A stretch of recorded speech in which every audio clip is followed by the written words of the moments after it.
Hello, today we're going to be presenting our vaccine project. Oh, this is my partner Elder and my partner Joshua.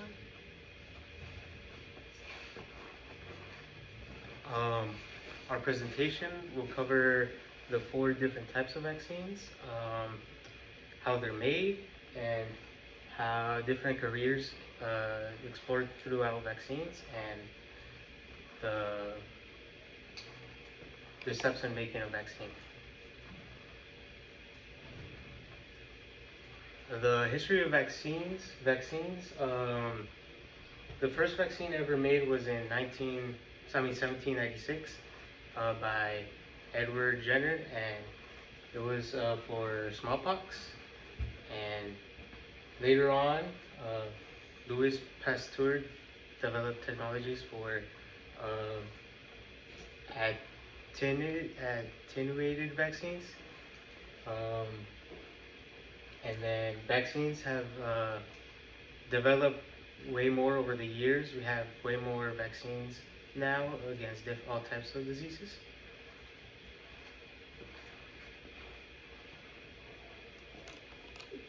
The types of vaccines. Live anti vaccines.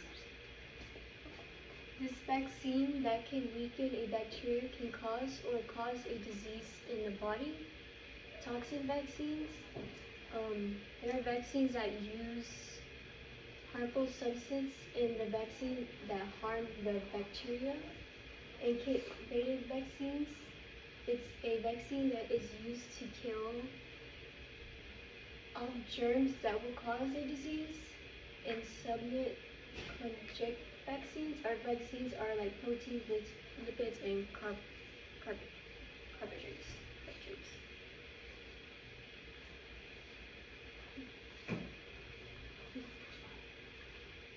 Oh wait, that's my fault. Alright, live attenuated vaccines.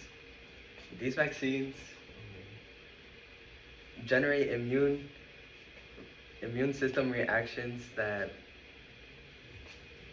doesn't cause the disease. And an example of this could be MMR. MMR is it has weak viruses that can cause measles or mumps.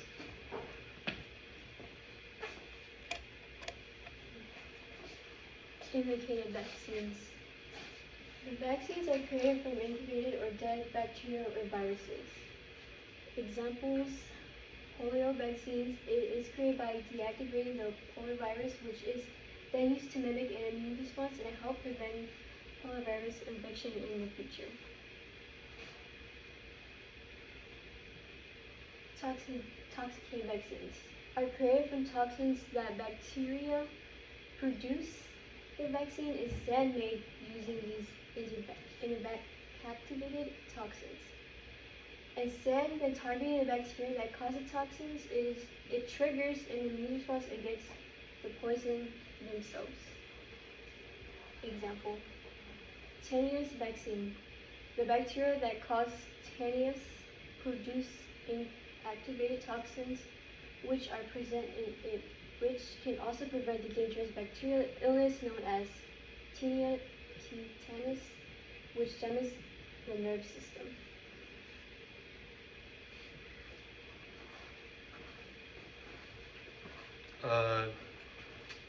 Subunit vaccines are created by using by mixing a specific pathogen to make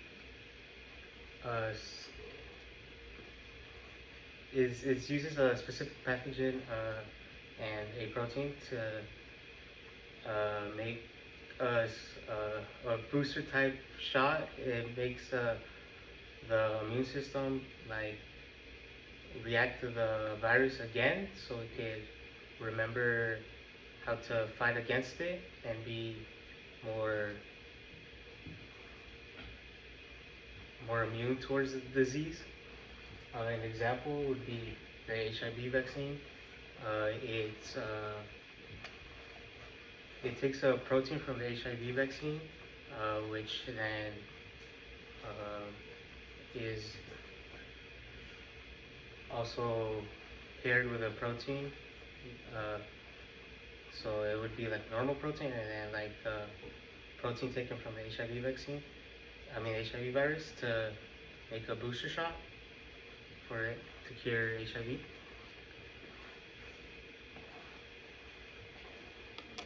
Steps of vaccination.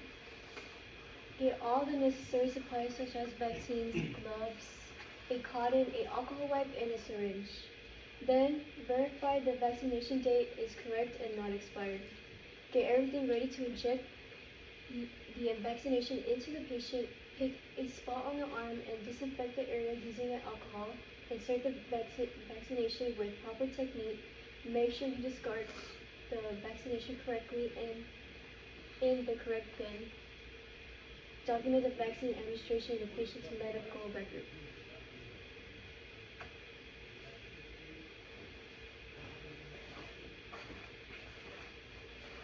The immune system is a defense mechanism that our body uses to fight off diseases.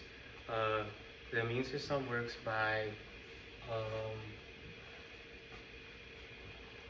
by using different types of cells to attack or to attack the harmful pathogens in our body to help us be immune to different types of viruses and diseases.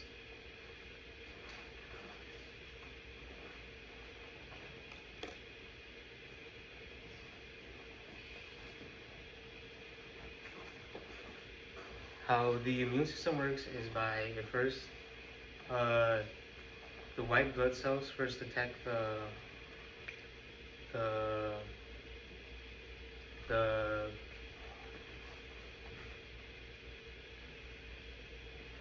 so the immune system works by it first attacks the harmful pathogens, which then it sends white blood cells to attack the pathogens, and then it will also use lymph nodes to coordinate a response if the body needs to produce more white blood cells um, or if any antibodies are needed to fight off the disease.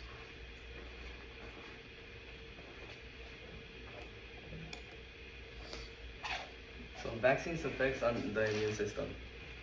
Some vaccines contain a weak part of a virus being also treated, and this vaccine immunes or strengthens the immune system, and by using antibodies to protect it from other diseases, and it also helps strengthen the response whenever you need it against the disease.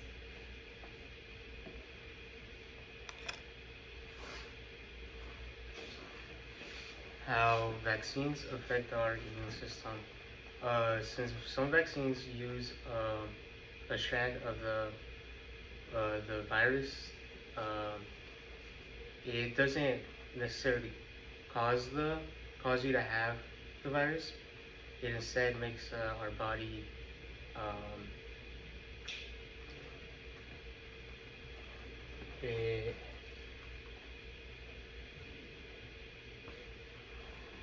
it makes our body more. It helps our body know what to do whenever the virus comes. Whenever we come in contact with the virus. So uh, some viruses also might need a booster shot because the the body may become less immune, or the virus could develop and become immune to the vaccines.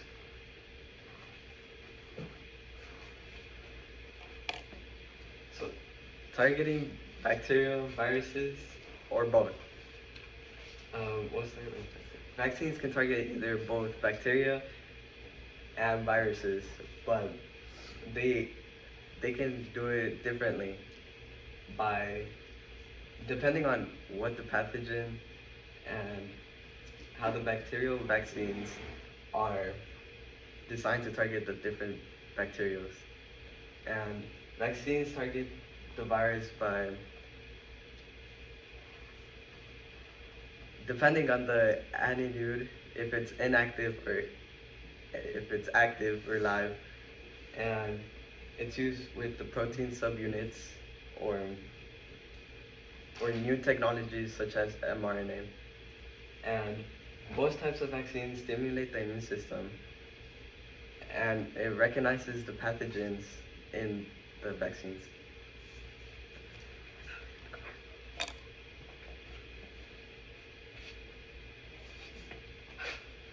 The importance of the bacterial meningitis vaccines of a college student.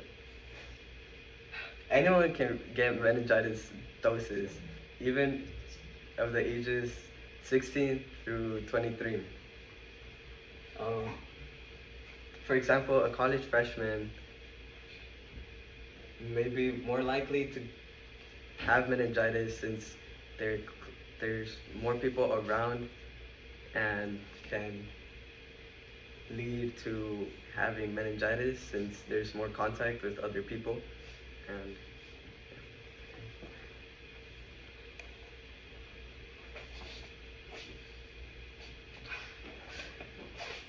additional vaccines doses.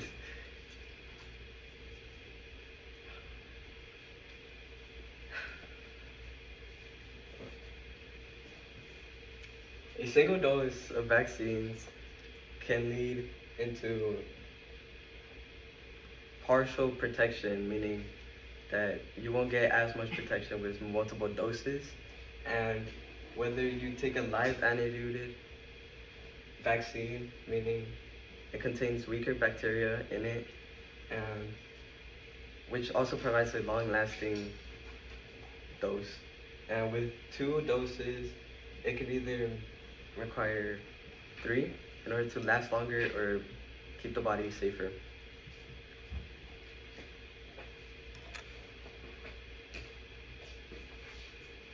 Herd immunity. Definition is, it is more difficult for an infectious sickness to spread throughout a community when a large number of people are immune to it, typically by vaccination. Significance protects those who are susceptible to illness, including those who have a weaker immune system, unable to get a vaccine, or can't get a immune due to a weak system. Conclusion.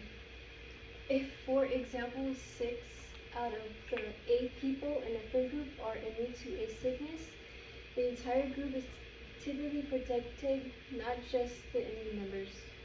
Almost everyone may need to be immune to highly contagious disease like meiosis.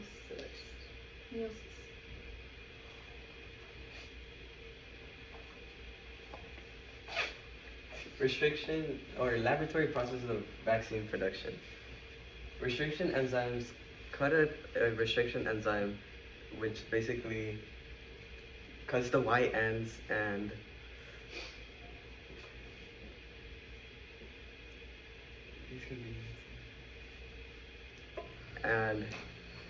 the genes can be inserted into plasmids, creating a new DNA molecule, which then creates a new host cell and a stronger one.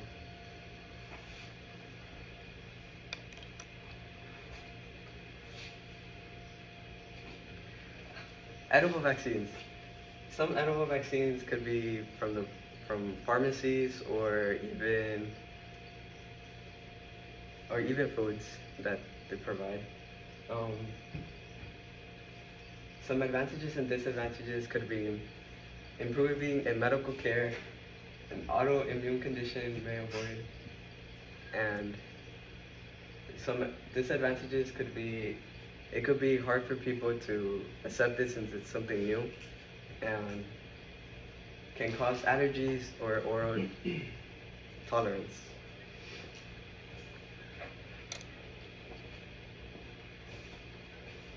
What is influenza? The influenza virus, which affects the respiratory system and is the cause of influenza, commonly referred to as the flu. Why one shot against influenza does not necessarily protect a person from year to year. Every year, a new vaccination is required to combat the influenza virus that are currently in circulation since the structure are always evolving. What is the role of genetic material in the virus? Since influenza virus have two primary antigenic evolution pathways that results in variants that can evade pre-existing immunity, they undergo many genetic alterations.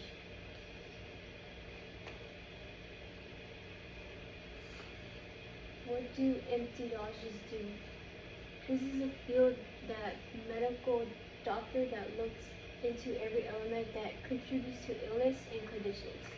The salary range. They get paid a yearly salary which ranges at 60K to 160K in Texas. Epidemiologist job outcome. The epidemiologists work in a hospital and this involves tracking infections and non-infectious disease in collaboration with government organizations like the NIH and CDC.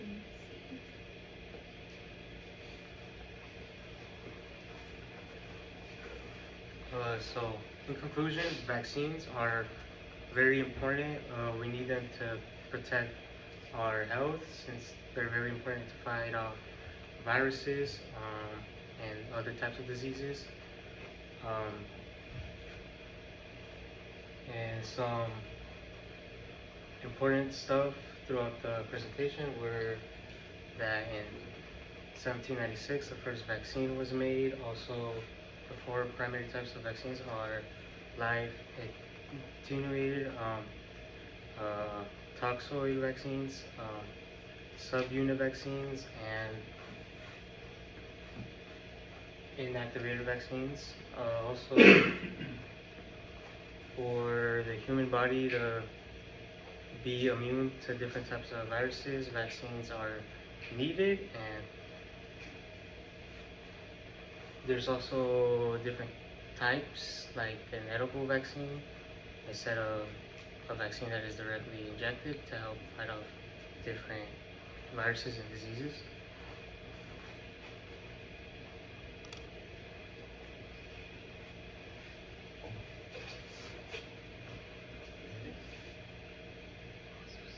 Oh, questions or comments? Yes. This question is for Joshua. When you were talking about edible vaccines, you mentioned transgenes. What are those? You put that, it was in red text. I figured if you put it in there, you knew what it was. Just trying to figure out what a transgene was. You can go back to the slide if you want as well. Teacher, pardon the interruption. Can I please have Raul Rodriguez to the front office? Raul Rodriguez to the front office.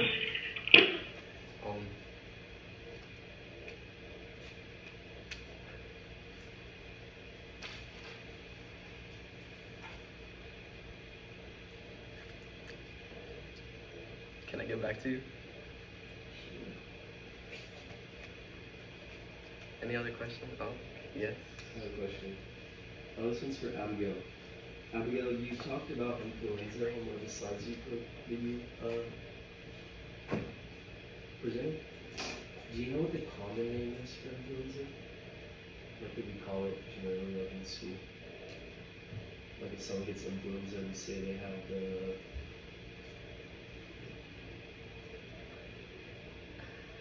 Do you know what it's called?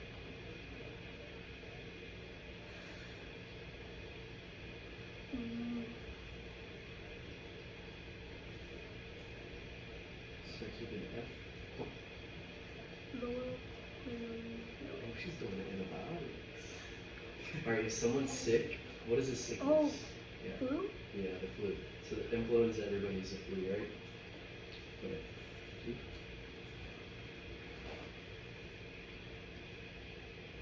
And then those is Oh, our. I have another question. You guys ask if anyone have any Oh. questions? Any other questions? Yes, yes. Yeah, sure.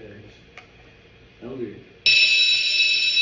you clarify a little bit better on the difference between live attenuated and inactivated vaccines?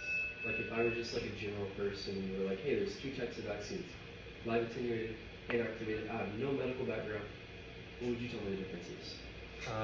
Inactivated vaccines, they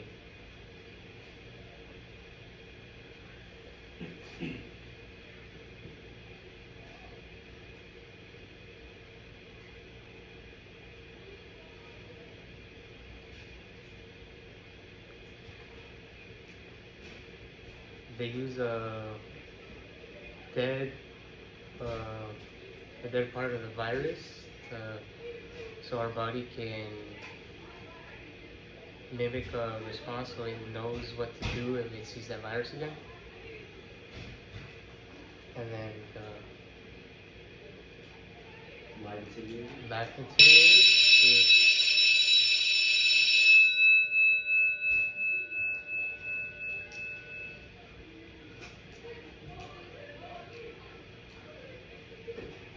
Live? it's a live. It uses a live part of the virus, so the body can defend against it.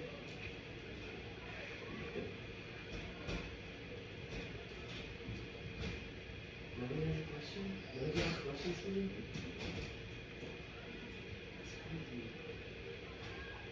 In the future, you get bonus points on your score if you ask questions, especially if you're challenging questions. Just so you know. They don't lose points. Not a future, but They only lose points on my questions. Any other questions, so they can move on?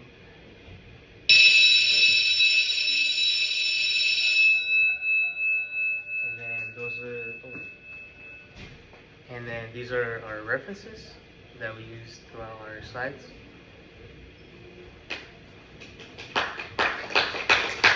Good job. Alright, hello